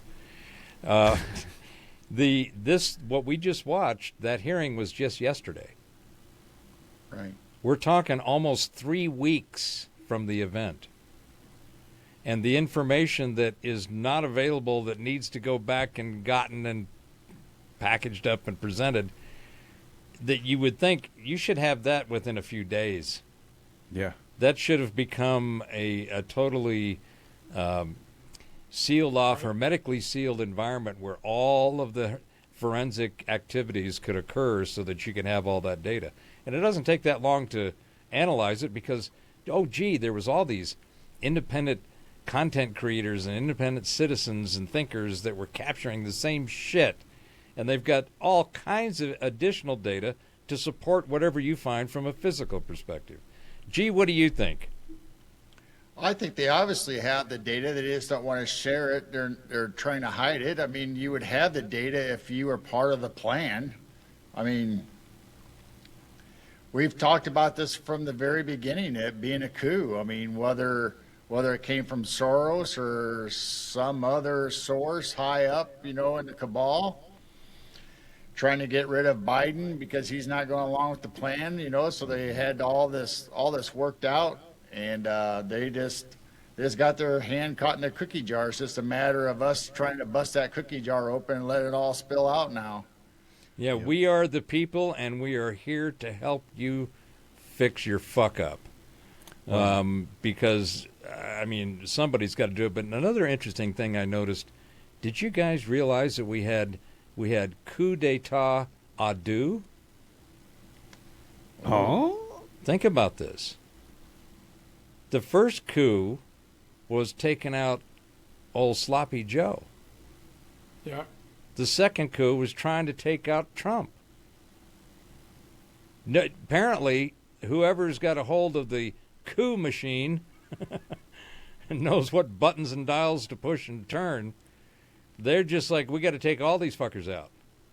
What if it was two separate entities, one trying to take out Biden, one trying to take out Trump, and they bumped into each other in the middle of the night, what do we do now? I think it's all the same deep state. I think you're onto something there, G. I think there are two teams afoot, at least. Yeah, and I think that they're, what we're seeing from my perspective is the lack of information, the switch of the dialogue from the Hitler to the weird, it's all in for Joe, and now we're all in for the hoe, and the media machine that has cranked up the Mockingbird to like 12, because all of a sudden all of the shit that we were paying attention to, or we were told to pay attention to, is now shifted over here. Right. You see I like that how all the videos are surfacing, not only from the bystanders at the rally, but videos coming out of the Secret Service actually supposedly helping them up on the shed to jump up on the roof, and Secret Service handlers or FBI handlers walking them across the grass. There's like 3 or 4 of them that are within proximity of them walking across the grass going to the building.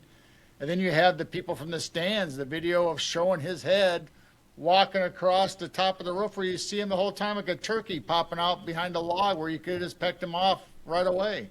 Well, you see the video of all of the people, and even the police now. You see the video of the police all running around that building, looking up on the building, people pointing up on the building. We don't see nothing up there. And then, what was it, 6 minutes later or something like that, or 12 minutes later is when it happened? I think we talked about that last week. And the other thing is, when the sniper, with the sniper team, whatever it is, requested permission to fire, they told him to stand down. Mm-hmm. Right. The official policy from the Secret Service is, if there's a threat, you take him out and then ask questions later. Because someone up there with a possible weapon,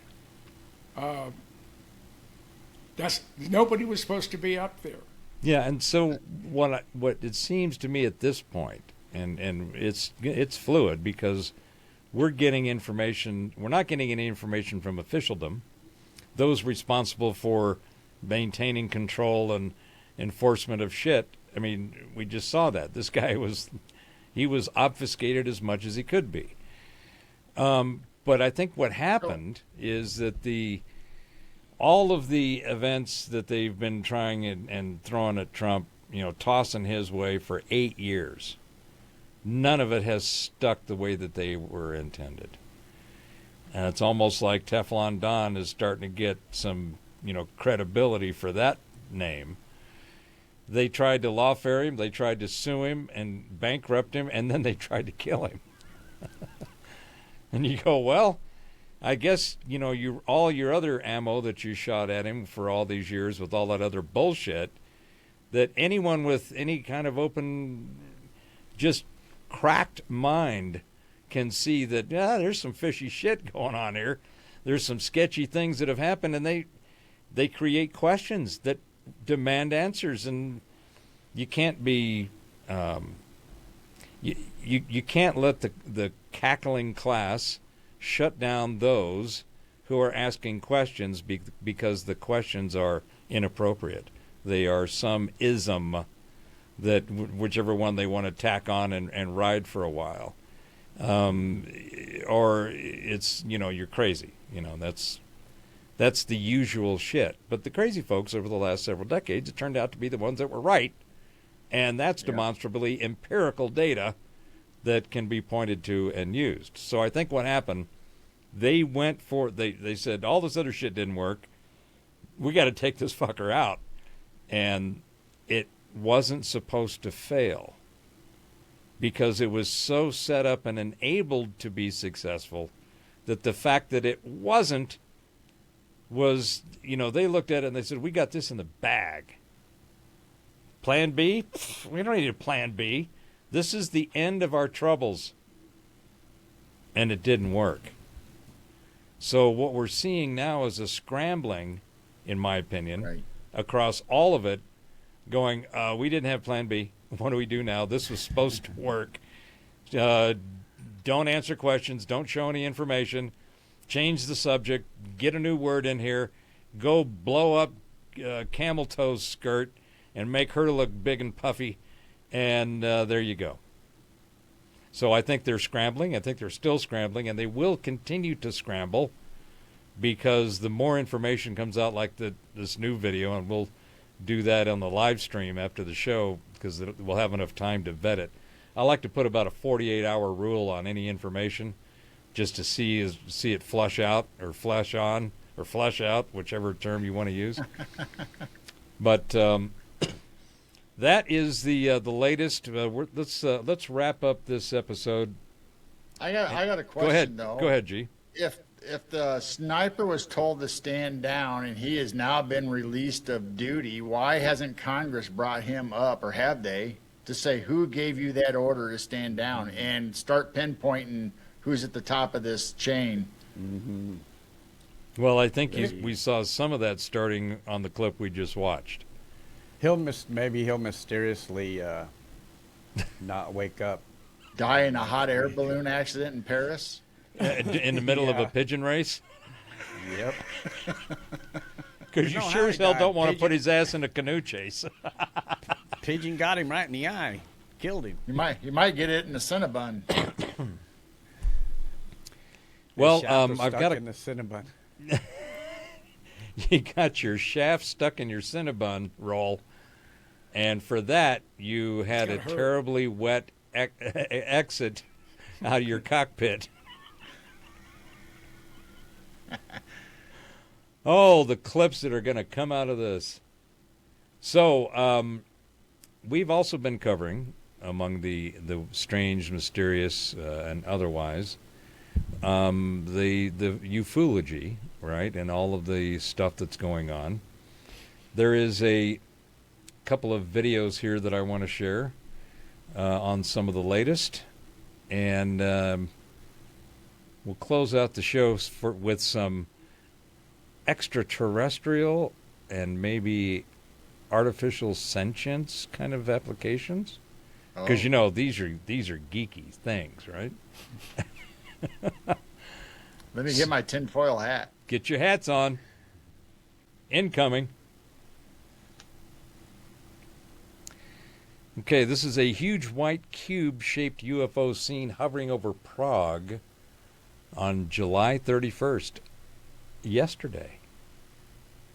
Let's see what they got.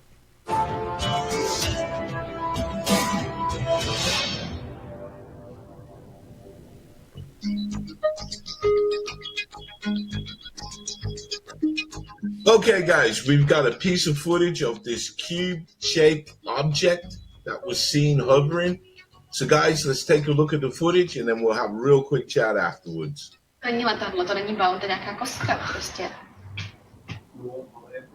To ne, moje máma fakt kouká na dokumenty a mimozemštěnech, já si vždycky směju, ona nemůže mít pick-up do parketu, mi nedělají. No. Ty kostka, máš se obrátit. Myslím, že to jako sám. To se chtěl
So here's what I know about this footage. This was sighted on July the 31st, 2024, around 10 a.m. And in the footage, we can see this perfect cube-shaped object. Now, the witness stated that it vanished and reappeared and vanished and reappeared. And he started to film this. Now, I believe he said that it hovered for around 5 minutes and then it just completely disappeared. So, guys, what do you make of this footage? So until next time, stay blessed and keep safe.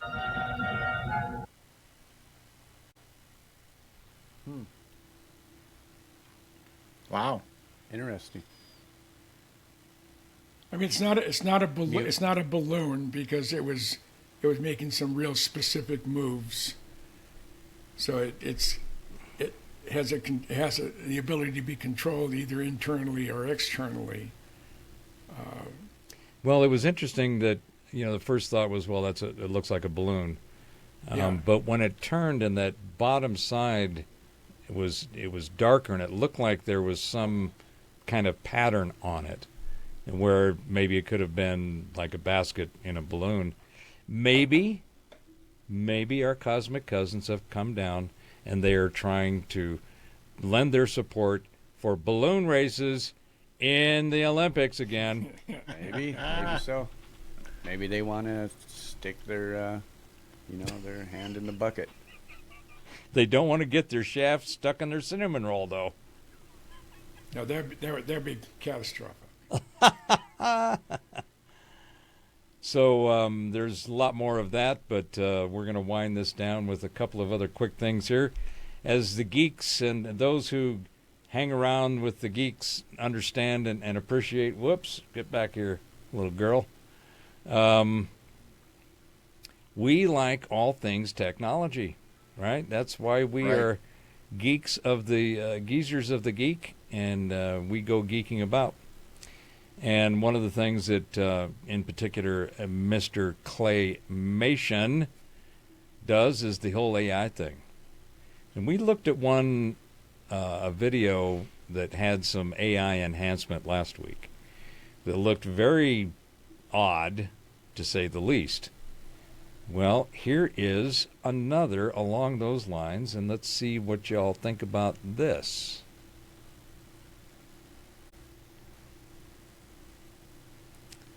And hey guys, welcome back. This is Scott.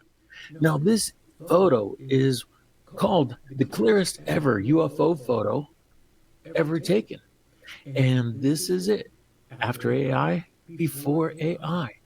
After AI, before AI. Hold on, I'm going to show you this really close. This is before AI, and I'm going to show you much more. Just a second. Here's a story from the Daily Star in the UK, and they call it the clearest ever UFO photo showing spaceship chased by a fighter jet found after 30 years. Okay, it's taken at a place called Clabin. And look at this. Look at that photo. Here's the photo itself. And what happened is, on August 4th, 1990, two hikers set off in the Highlands of Scotland. And little did they know they were about to capture what has since been dubbed the clearest UFO photo ever. However, when they were showing this photo, it just disappeared, probably by police, probably by news agencies. They finally got it back. Here is the man who took the photo, and he's holding the photo right there. Isn't it amazing? Now let's look at it under AI. Here we are with that old 1990 photo, and on the right is AI, and over on the left is normal. And you can really see that there are two objects, a UFO and a fighter jet right there, and both come into focus quite well. And look at this. After AI, it's quite focused, but before, you can't see anything. Looks like as something well from as the Rebel the detail Alliance. of the jet itself comes in more focus.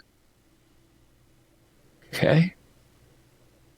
And bring in the UFO again. Now, what I'm going to do, move that out of the way, sorry. Look at this. Everything's in focus except for over here, which could be part of the propulsion, part of some other antenna device that steers the craft. But look at this. This doesn't look like any ship that Americans would ever make. Again, this looks like it's a biomechanical craft, genetically grown, because they don't want to have to go out and work thousands and thousands of years to build one stupid craft when they could just grow it like we do corn on a farm. Now look at this. Look at this. I'm not done. I'm going to put this through AI again. Okay, hold on. Now, what we have here is second AI. Now, this side has been run through twice. This side has been run through once. Okay. And let's check this out. Can you see a difference already? You can see a slight difference. At least I can. Now, let's zoom in on this craft. Boy, that looks weird, doesn't it? Isn't that something? You can see a difference. There is a sharpened image now. But look at that. Look at the shape of this. Now, this whitish part up here might be, and whitish part here, might be some kind of cloud is trying to form around it after seeing the two hikers on the Highlands of Scotland. But it might not be. It's really difficult to see. You can see there is an edge of this diamond craft going all the way across. And everything else looks a little uneven and everything, as if it was grown. However, they did say they were walking. This wasn't taken through the window of a car, and it wasn't taken through a window of a restaurant. If it was taken through a window of a car or restaurant, I would say, well, that might explain it. It might be a smudge, bird poop, or something on the window of a car. But they weren't. They were hiking. They were outside, and they were fighting to get this photo back after showing it to the news and stuff for 30 years before they got it back. Is this the clearest UFO photo ever taken in the history of ufology? Or are they just pulling our leg? What is this object, guys? Is this a real UFO? Is this something on the window? Is it something that flew past? How did they do this? Well, obviously it was sanctioned because there is more than likely a military jet in the background. Mm-hmm. Now there's a gentleman who was given, I believe, that particular image on the original 8x10s.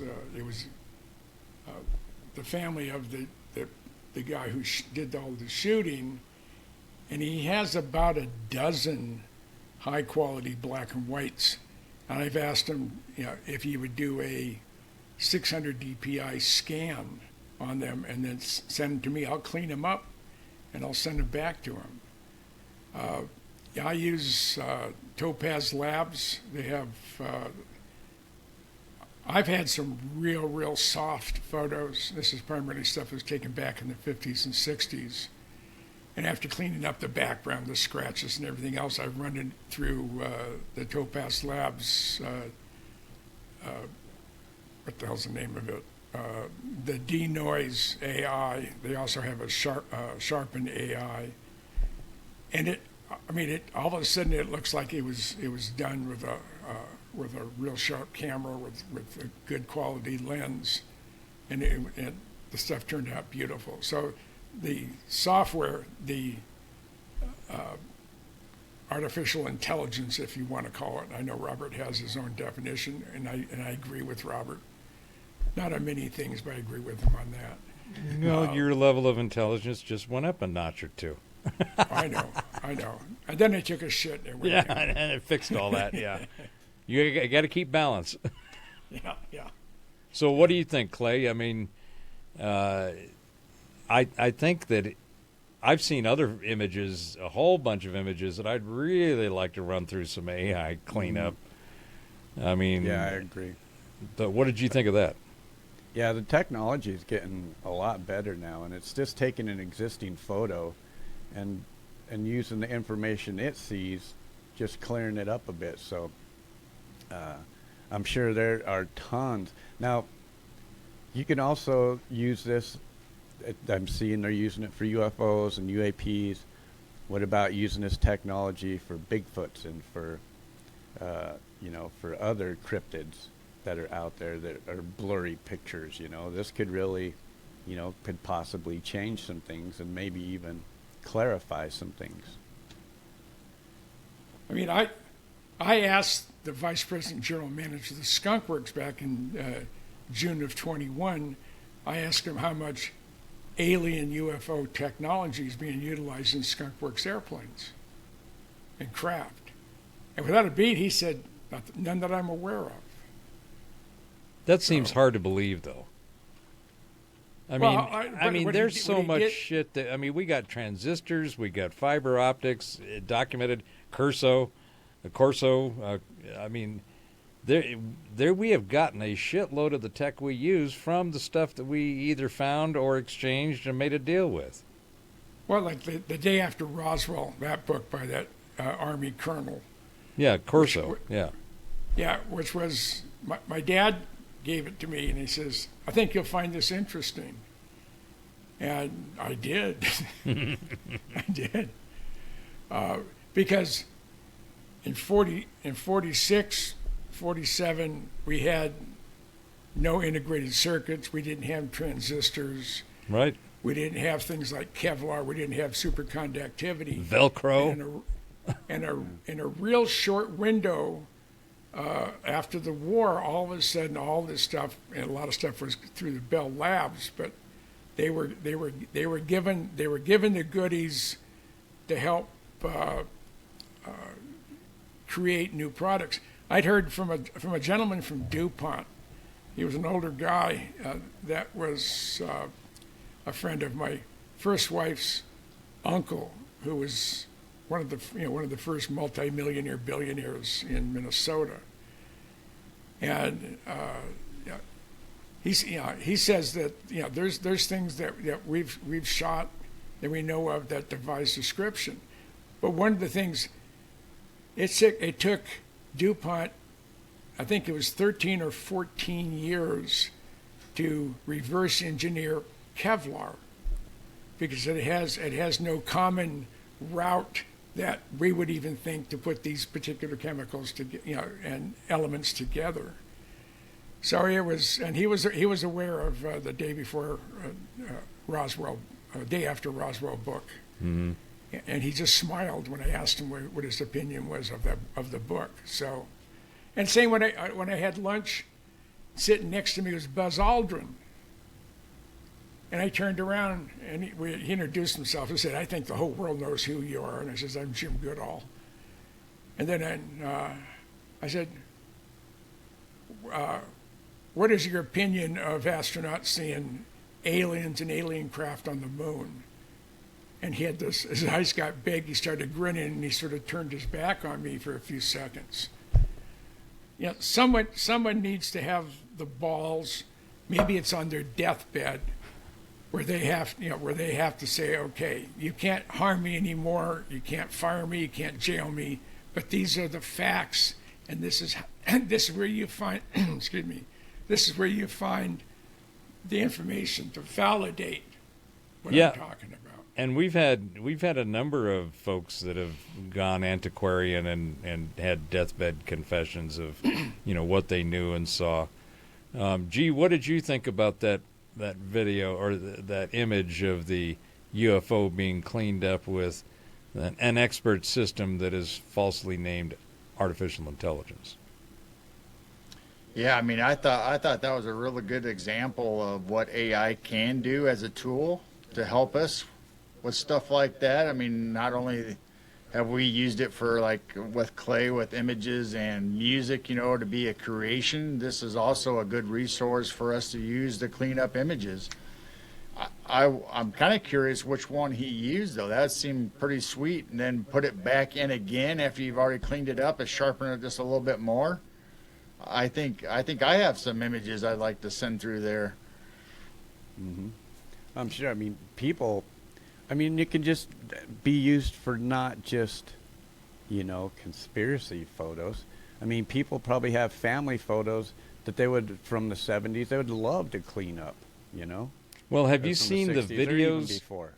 Have you seen the old-time videos that they've gone and restored? Yeah, like Holy shit. I mean, there's been a bunch of Paris has showed up recently and London and turn of the century. And you go, what? Now they can make animation videos off of that cleaned up photo and make it look lifelike, like your parents or grandparents are actually there, seeing them do something, a little bit of movement anyway. Mm-hmm. It just brings it to life. and they colorize them too.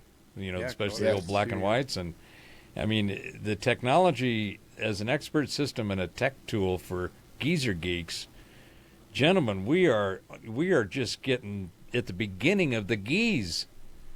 I mean, it's like we're sitting here going, oh, wait a minute, we're having a conversation and gandering at all of this stuff and going, what's going on? And we're the curious ones.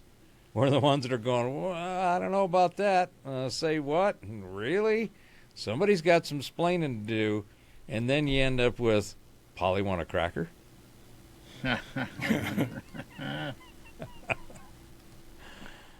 So I'm sending you something right now, Robert. Okay. I got to make sure I have. This isn't another one of your cars with some 1960s gorgeous blondes hanging on it, is it? Yeah. No. Well, does he have other pictures? Yeah. Does he have a different catalog? A different album? He showed me a picture of the pyramid in Brazil, and there was a hot, sexy blonde hanging on it. And she had a Brazilian. Oh. How do you know? How do you? Yeah, I just sent you two. Yeah, here, I'll share this one real quick. There it is. Shot A. The square box on the lower left. This is a zoomed in. The image was pulled off of. Right. Yeah, I'd like to run some AI over that and see what it comes up with. Yeah, definitely. That's a pretty damn clear shot. This has been run through once, and then there's a black and white shot. I'm not sure. Hopefully I sent you the right one. Hold on here. So what's the reference for that picture, Jim? What's the reference? Yeah. Where'd it come from? When was it? Where? It was South America. That's all I know. All right. This one, there was a series. There was a series of them, and again, this was kind of fuzzy. Let me see if I can. I have another one that's really. I got to find it. It's really, I think, very sharp. And, well, that first one you shared, I mean, just looking at it at first glance, it looks fantastic, and it almost looks like it would come right out of a sci-fi movie for the shape of it and how clear it is. That was amazing. I just sent you another one. This is one again in Central America. I think it was in Bolivia, and I was blown away by it. That's pretty sharp. Yeah, and that doesn't look anything like a TRB-3. You notice how at least the ones that we've seen that show craft like this, they don't look anything like the shit that we're seeing all the time. I mean, can you zoom on that, Robert? Can you make it bigger on your screen? I don't think so. Let me try here. Yeah, the bigger I go, the smaller it gets, and because it's in the browser. All right. I don't know if I can. That's all right. I was just curious what happens to it when we actually zoom in on it. If we can see more detail or not. Or yeah, I'd have to download it and then upload it. That's all right. So, but yeah, I mean, that's fodder for another geezer gab. Gentlemen, we have worn ourselves out, or at least hopefully we've worn out the audience. The cackle and the chatter has probably faded off by now, and they're going to come back because we're going to jump on and do a live recon after this one gets out there in the streams of the streaming. So let's call it. We dropped some stuff, had some nuggets. And for those of you that missed the Olympic part, I mean, that's at the intro, so go back and re-listen because there's some interesting stuff going down at the Olympics that the geezers almost gagged on. Well, yeah, they say one of the swimmers on the triathlon, as soon as he got out of the water, he just threw up, and they're all very, very worried. Are we going to come down with something? Mm-hmm. Right. And the whole thing of having France, be the host of the Olympics. I didn't think it would be self-destruction, but it sure in the hell it was. Well, Vive la France, they needed us last time to dig their asses out, so apparently we need to go in and do that. What you were going to say, G? I was wondering why we haven't had any base jumpers off the Eiffel Tower during this. Yeah. Oh, that would have been fun. I mean, it's not over yet. Yeah, I think this is we're the first week in, and they got another week. I myself, I was always into track and field. I played football, ran the relays and the hurdles and the high jumps and all that shit and the sprints. And boy, I loved it. Back then, my legs moved. When I was running, I could feel my legs, but they didn't feel like they were attached, but I was. And they just kept going. So, man, could I haul ass when I was a younger geezer. Before even geezer was in my gaze of my future. But, yeah, that's all that stuff's next week. You know, the gymnastics, the women, Simone Biles has just killed it and established her street cred for the rest of her life, if she hadn't done already. But I mean, you go back to look at Mary Lou Renton and Sean Smith. I think Nadia Comaneci. Yeah, Yeah, they wouldn't Nadia. they wouldn't even qualify for the Olympics of what they did. That was Gabby? gold medal material back then. Mm-hmm. Well, speaking of the gold, I think the geezers have dropped some gold today. That's right. So we will call this and see those of you that come back or hang around in the after show. And until then, shall you gab and gaze again with the Geezer Geeks, because that's what we're here to do. It is our mission, it is our purpose, it is our pleasure, and it is our foolishness, all wrapped up into one. All right, gentlemen, thanks again. Have a wonderful day. Till next time. Jesus keeps your life.